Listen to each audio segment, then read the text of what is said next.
Je ne vais pas redire ici ce qu'on a pu évoquer hier du soutien que nous avons avec notre collectivité régionale au bénéfice de l'agriculture.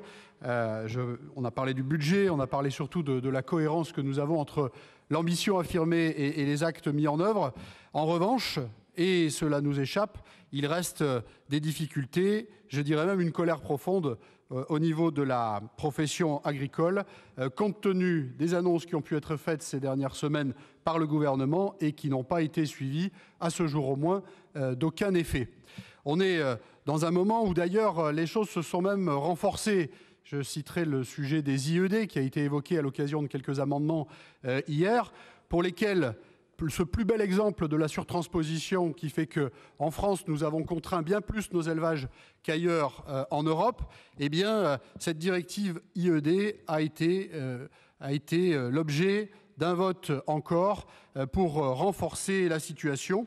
Gageons qu'en France, on sera en capacité au moins de pouvoir limiter les impacts. En tous les cas, c'est ce que nous souhaitons. Par le vœu que je vous rapporte ici, nous souhaitons donc appeler le gouvernement pour qu'il tienne au plus vite ses promesses vis-à-vis du monde agricole en plusieurs directions. D'abord, celle de préserver notre souveraineté agricole et alimentaire, celle de mieux reconnaître le métier d'agriculteur, celle de redonner la valeur à notre alimentation et aux revenus des agriculteurs, celle de protéger nos producteurs contre la concurrence déloyale, celle de simplifier la vie quotidienne des agriculteurs et justement de lutter contre la surtransposition, celle d'assurer le renouvellement des générations en agriculture et enfin celle de reconnaître la place de l'élevage dans nos territoires.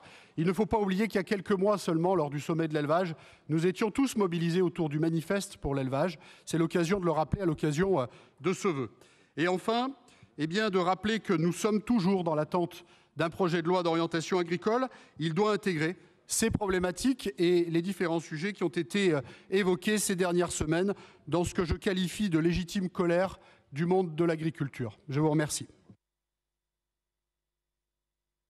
Beaucoup. Madame Cuquer.